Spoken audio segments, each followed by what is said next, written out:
Ano po ang basis, legal basis po na pondohan itong 5 probinsya na ito na hindi naman po flood prone sila? Ang tanong po dyan, binabaha ba? Bakit tayo magpopondo rin sa lugar na ito kung hindi naman po binabaha? Yung hazard mapping po ba? O sinunod natin yung politiko? Meron po ba kayong mga lifestyle check? Kahit in your inter lang. So, may ganun ho ba? Wala rin. Your Honor. Wala rin. Alam mo ang total, Madam Secretary, 74%. Ang natitira po sa project, 26% na lang. Kung ang flood control project is 100 million, ang talagang magagamit is 26 million. Eh may kutsabahan ho yan eh. Let's face it, alam niyo naman ho, may kutsabahan. Grabe no, may kuntsabahan talaga na nangyari. Let me now shift to Senator Tulfo for a very, very few questions. Thank you, Mr. Chair. Mr. Chair, may we invite the COA district head in First District in Bulacan and the Bulacan DPWH First District Alcantara to be present next hearing, Mr. Chair.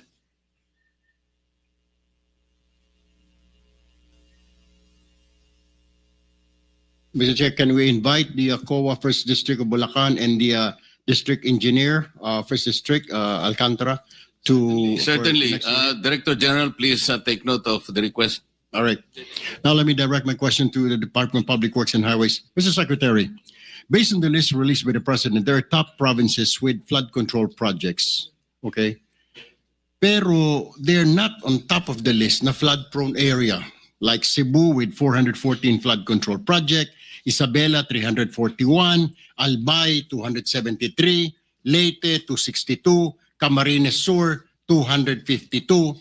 Tinitignan ko po itong listahan. Wala po sila dito sa top 10 flood-prone province. Number 1 po dyan, Pampanga, Nueva Ecija, Pangasinan, Tarlac, Bulacan, Metro Manila, Maguindanao, North Cotabato, Oriental Mindoro, Ilocos Norte. Ang tanong ko po, Mr. Secretary, ano po sinunod ho natin dito? Yung hazard mapping po ba? O sinunod natin yung politiko kung saan niya gustong ilagay yung pondo niya? Mr. Secretary. Your Honor, as I have explained, actually po, yung paglalagay po ng projects, na flood control projects, under the National Expenditure Program po ito, no? Under the National Expenditure Program, meron po kasing allocation for each engineering district. Allocation po. And then, if you say there is a 1 billion allocation for a engineering district, ang policy po namin dito is 70% of that should go to the core program of the department, which is National Road Program Management and bridges, and of course flood control projects. So ito po yung core program ng department. So at the end, these are prioritized. And 70% of the 1 billion, as I said, 1 billion, theoretical 1 billion, can be allocated for local infrastructure. So in the allocation of that 70%, it's all up to the priorities in that district where to put the allocations, either in roads or flood control, Mr. Chairman. So at the end of the day, ang kwan po nito is actually... we, as I mentioned, it has to go through the process of the projects would have been included in the regional budget proposal. Kaya nga, Mr. Chair, bakit po napakalaki naman ng pinondo po dito sa mga probinsya na ito, when in fact, wala ho siya sa top 10 list ng flood control. Billions po yung pinondo. Ano po ang basis, legal basis po na pondohan itong 5 probinsya na ito na hindi naman po flood prone sila, Mr. Secretary? Ito po kasi yung situation, Mr. Chair. As far as the National Expenditure Program that is submitted, these are equitably distributed amongst all the legislative and engineering districts. However, Mr. Chair, I think we know that actually after the General Appropriations Act, marami po yung mga projects that are included. I understand that, Mr. Chair, pero yun nga po, ibabalikan na lang ho natin yan because ang tanong po natin, napakalaki naman po ng pondo at saka napakaraming flood control projects ng mga lugar na ito. Hindi po ba ninyo nasilip ito nung nilagay po ninyo sa NEP?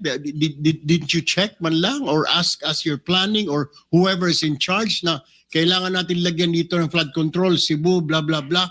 Sana tinignan din ho natin kung magaling ho yung planning natin, kung sino man yung may hawak dyan, binabaha ba? Ang tanong po dyan, binabaha ba? Bakit tayo magpopondo rin sa lugar na ito kung hindi naman po binabaha? It's a waste of money, Mr. Secretary. Waste of time also. Halatang halata ho popondohan mo dito, gagastusan mo na wala namang baha, di po ba? I mean, am I right? Yes or no lang, Mr. Secretary? Yes, Your Honor. I agree Opo. completely. All right. Now, I'll go back to you, Mr. Secretary. Mr. Chair, let me ask this question to the Department of Budget and Management.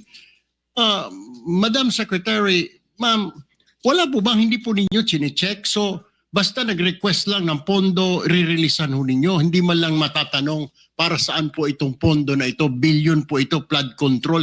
Wala ba kayong to counter na flood control, kailangan ito to justify? I mean, release lang ho tayo ng release kasi sabi ni congressman, sabi ni ganito, hingihan ko ng pondo, etc. etc. Kailangan ko kasi baka hindi. Pag hindi ko nireleasean, baka ipitin ang pondo ko sa budget hearing. Mr. Chair, good noon po sa ating lahat. Kung ano po ang nakalagay sa General Appropriations Act, yun po ang inire-release natin sa Department of Public Works and Highways. Naka-line item po lahat ng mga projects. It's detailed and identified yung mga projects po. Isa-isa nakasulat po dyan. Yung Pero- mga projects, yung mga flood control projects. I understand that, Madam Secretary, pero my point is, wala po bang pagkakataon? Kasi baka mamaya mali na po yung nililista. Hindi na po tama. If you see something wrong, okay, nandyan nga po yan, line item, pero hindi na po tama. Hindi po ba pwedeng i-correct po from Senator your end? Erwin, may I interrupt? I think the good secretary has not taken his oath yet. Am I correct? So, Hindi po. Sorry, late po ako. I came Director from General, another... can you please administer the oath of Secretary of DBM?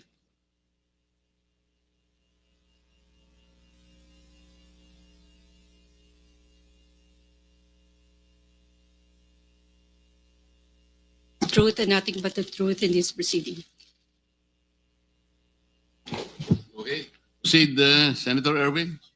Yeah, my question here is, Mr. Chair, para kay Madam Secretary, is like, tama ho, I mean, nasa line item, etc. Kailangan ninyong pondohan yan, pero hindi po ba medyo questionin man lang na nakakaduda na po dahil, tika mo na, masyadong malaki ito, bobondohan natin ito na wala namang baha dito or at least kahit na to check lang po, counter check na baka Wala po kaming tao na kayang mag-check isa-isa ng mga projects na pinopropose ng DPWH But po. do you have the mandate to do that? Wala din po eh. Yun ang sabihin mo. Wala rin po. Opo. Wala po. Okay. Okay. Now, let me move to the Commission on Audit naman. Ito pong can you identify contractors sa Commission with repeat adverse audit finding who still continue to receive new projects? Meron po ba kayo listahan na itong contractor ito blacklisted, itong contractor na ito substandard? Meron kayo? Wala. Sir, meron po kaming ongoing list, sir. Pero as to yung mga blacklisted contractors po, manggagaling po kay DP. Pero meron na din po kaming parang database, sir, na ginagawa po ngayon. And yung data po ngayon ay nasa 2022 to 2024 na po, sir. All right. Balikan ko po si Secretary Bonoan.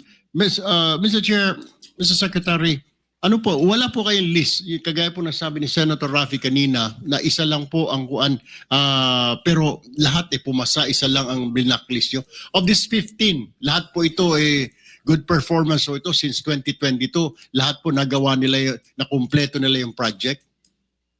Uh, as far as our monitoring records are concerned, Mr. Chair, this is completed naman yung sa records namin. No? Completed. As far as the central office records are concerned, actually, I'm not saying that in the field, this could be a different story. But actually, in our monitoring records in the department, they are completed because completed po lahat yung records. Completed po.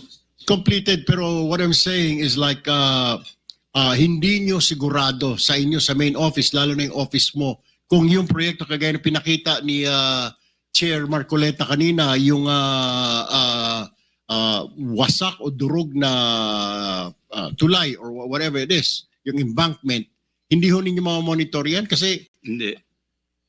Because we... so pwede kayong dayain ng mga tao ninyo sa region, sa district, pwede magsinungaling at sasabihin, Secretary, tapos na po ito. So wala kayong way to find out na yung project na yon completed at hindi substandard? Wala pong ganon?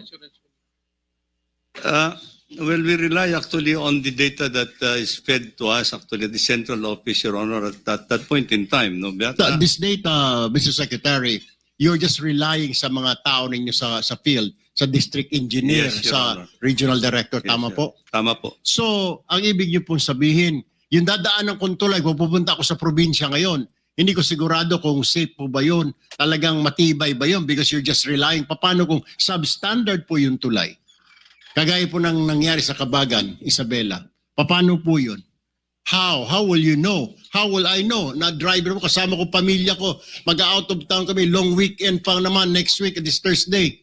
Paano pala, kung substandard pala ho yung tulay na yun? Let's not talk about flood control muna. Let's talk about these projects. Kung hindi po ninyo na-monitor, at yung umaasa lang kayo sa mga tao ninyo, how are we going, ika nga, masasabi natin na safe yung kalsada na yan, safe yung tulay na yan? Kung umaasa lang po kayo sa report ng district engineer, project engineer, regional director, may kutsabahan ho yan eh. Let's face it, alam niyo naman ho, may kutsabahan.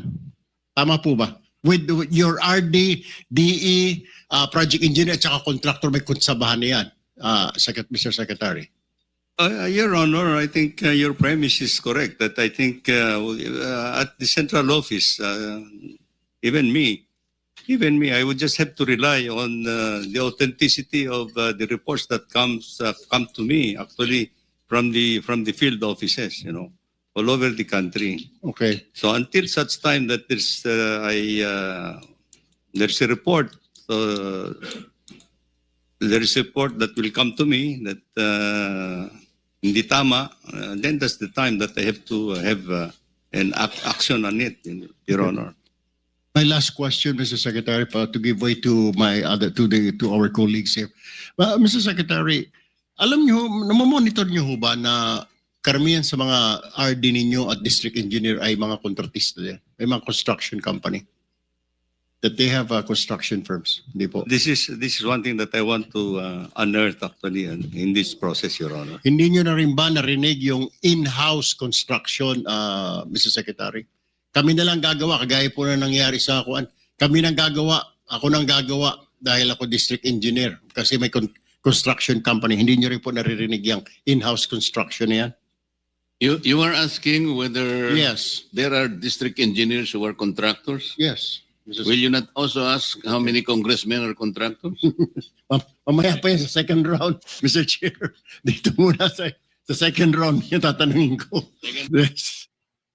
Go ahead, Mr. Secretary. Well, I cannot ascertain anything, but I think honestly I have heard of this. Ang huli na lang, I'm sorry, Mr. Chair, I lied to you. Na meron po ba kayong mga lifestyle check? Kahit in your intern lang sa office ninyo na baka yung mga undersecretary natin, 5 yung bahay dyan sa Corinthians, yung ilang USEC natin, may mga eroplano, may mga yate. May ganun ho ba? Wala rin. Your Honor. Wala rin. Okay. Kasi sir, sabi for now, kay kami nag-uusap-usap dito, sa DPWH mo makikita ang pinakamayaman na opisyal sa ating bayan. the Department of Public Works. Dati po Bureau of Customs, ngayon Department of Public Works and Highways na. Dahil billion po pinag-uusapan. But anyway, thank you po, Mr. Chair. I yield the floor. Second round na lang po ulit. Sandali lang po ito, no? Bago ko makalimutan, Madam Secretary of the DBM, will you be able to submit to this committee the flood control projects budget from the unprogrammed funds and BICAM insertions starting from 2023, 2024, and 2025? Yun lamang unprogrammed and BICAM insertions, flood control projects. Kasi po, kaya gusto naming emphasize ito, mas malaki po yung kinikita ng politiko dito sa unprogrammed and insertions. Bigyan ko na po kayo ng example. Yung politiko, sabi po sa report, initial report, pagka ganito yung tipo ng project, 30% siya. Yung bidding back and losing bidders, inaayos po yan That's 5%. Project implementation, andyan na yung DE, at saka yung kakutsaba, quality control, 5%. DE and others, 5%. Quality control, 2%. Meron pang COA, 1%. Madam COA, this is an open secret. Regional directors and USEC through the DE, 4%. Contractors tax, 7%. Contractors profit, 15%. Tsaka yung royalty. Ito po yung panghiram-hiram ng mga lisensya. 5%. Alam mo ang total, Madam Secretary? 74%. Ang natitira po sa project, 26% na lang. O ibig sabihin po, kung ang flood control project is 100 million, ang talagang magagamit is 26 million. Grabe. Talagang walang mangyayari po sa atin. Kaya ko lang po tinatanong, sana padala po ninyo 2023, 24 at saka 2025. We will furnish the committee, Mr. Chair. Okay, Your tas Honor. follow up lang po. Salamat po. Follow up po kasi may valid po yung point niya kanina. Identified na po natin yung 11 probinsya na flood-prone areas per the National Adaptation Plan of the Philippines 2023-2025. Bakit po 5 lamang na probinsya ang napagtuunan doon sa flood-prone provinces na yon? At ang napagtuunan po ninyo, wala po doon sa listahan na yon, is Cebu Province, 414 projects. Isabela, wala din po doon, 341 flood control projects. Albay, 273 flood control projects. Wala din po sa listahan yon. Leyte. Ba't ka napatingin sa akin, Senator Mix? Leyte. Wala din po sa listahan. 262 projects. Senator Bam, ang Tarlac, kasama kaya okay lang naman. Kasi pareho kaming Tarlac 258 lang. Kung ikukumpara sa Cebu na 440. Camarines Sur, wala po. Camarines Sur, wala. 252 What is the logic, Mr. Secretary? Ang tinatanong po niya kanina, kung nandito lang, wala tayong po problemahin. Whatever equity you have been trying to project, equity. Logic. What is the logic? Wala sa flood. Ba't ka maglalagay doon? Hindi nga sa kasali. Para ba nga nangyari, Mr. Secretary? Hindi naman siya nagugutom. Doon ka nagbigay ng pagkain. What is the logic? Malalaki po ito Well, excuse me, Your Honor, as I've been trying to explain actually, these are actually First of all, in the National Expenditure Program that we submit, these are the priority projects that are processed actually in the field. No? In the field. So whatever is the proposal, Naintindihan po natin yun. Opo. If it is processed on the field, you will start dun sa listahan ng flood-prone areas. Yes, Your Okay Honor. lang yun. yes, Your Honor. Do not start with the areas na wala naman pong panganib Opo. ang pagbaha. Questionable po yun eh. So dito po makikita talaga yung talagang walang coordination. Kahit ang natutupad na lang talaga rito yung mamaya sasabihin mo kung sino-sino because you have to name names. Sabi mo kanina, ikaw ang nagpanukala nito. So I will ask you to name names later on.